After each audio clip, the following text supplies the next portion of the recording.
Welcome to Nasdaq Trade Talks. I'm Jill Malandrino, global markets reporter at Nasdaq. Joining us in the Market Site studio, we have Joyce, managing director on Nasdaq's Market Intelligence Desk, for an update on technical levels to watch in the Nasdaq 100 as market breadth continues to improve. Brian, it's great to see you as always, and that's really what we've been covering over the past couple, 2 to 3 weeks, let's call it.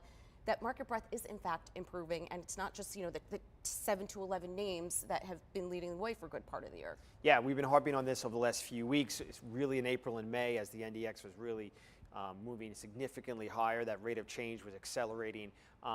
The pundits out there, the market experts out there, are all harping on the 7 to 10 stocks, driving the outperformance, which is certainly true. But we are now seeing, since the start of June, some breakouts in the S&P 500 to new 12-month highs. We're seeing the NDX equal weight index breaking out above prior highs. So we are seeing an expansion of that breadth. It's not yet, I would say, across the board, but it's certainly improving.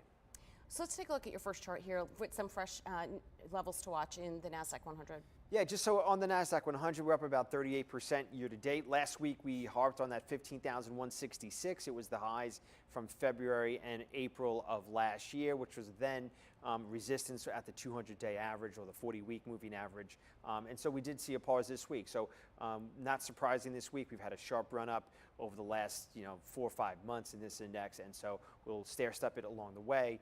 And so we hit a significant, somewhat important technical levels from last year. So it's the reaction from here. We're pausing this week. Let's see how we do the next couple of weeks. Do we see a retrace in price, or can we consolidate sideways?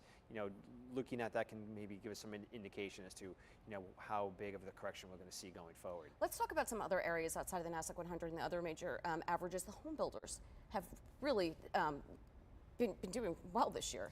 Yeah, they have. So the Home Builder Sentiment Index came out today or earlier this week. We've seen building permit data come out, supply of existing home sales, all favorable from a home builder perspective.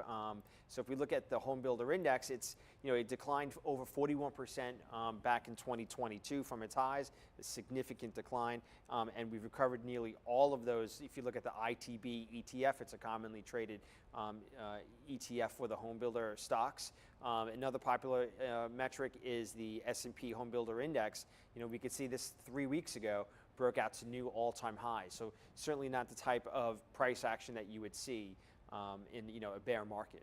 Right. Well, I mean, there's a couple of reasons for that. I'm actually looking at a stat here. Nearly 92% of U.S. mortgage homeowners have a rate below 6%. So that's one of the reasons why inventory is low on existing home sales. I mean, you're really not going to want to buy a home that's at a higher rate, and then you're getting 4 to 5% on the new home builders are offering mortgages on those properties. That's why they're just moving so fast. I mean, the new home market, it makes sense why you're seeing this index move. Yes, and the percentage of homes that are selling is there's a much greater percentage going towards new home sales. Right. New homes being built. Right. So so that certainly would benefit the home builders. Let's talk about Bitcoin for a moment here, up over 30,000 for the week. And really the news has been the institutional interest that we're seeing, and really that lends to the adoption that you want to see in the digital asset space. You had EDX, you had BlackRock listing for an ETF, Fidelity.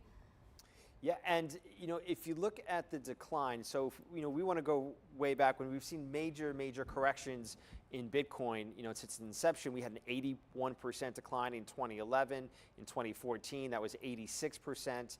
In 2018 and 2020, we had 84 and 71%. And so this most recent decline that we saw from the highs around late 21 to mid last year was 78%. So we had another one of those big major corrections in Bitcoin.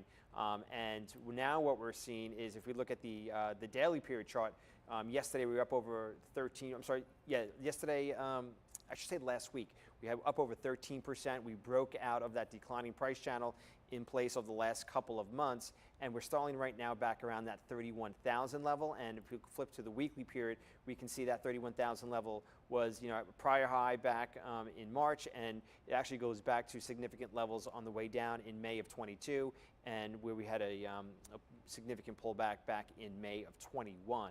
So it's not surprising right now that we're seeing some resistance at this level. Hopefully we can maintain hopefully for the bulls, that is, Bitcoin can maintain, around here, and in the coming weeks, break out to the upside. All right. Appreciate the insight as always, Brian. Thanks for joining us on Trade Talks, and thanks for joining me. I'm Jill Malandrino, global markets reporter at Nasdaq.